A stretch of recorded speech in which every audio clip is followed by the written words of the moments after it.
मैं आपको पूरा सीसीटीवी वीडियो दिखाऊंगा, लेकिन उससे पहले मैं आपको बता दूं कि आखिर ये 3 लोग हैं कौन।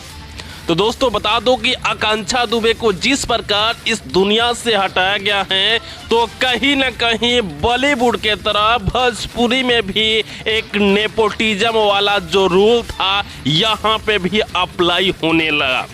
क्योंकि जो आकांक्षा दुबे थी वो पूरी तरह से बैकग्राउंड से आई थी और वो पूरी तरह से भोजपुरी में स्ट्रगल करके एक अच्छे खासे अपना नाम और भोजपुरी में अपना जगह बनाई हुई थी, मगर काफ़ी लोग उनसे जलने वाले थे।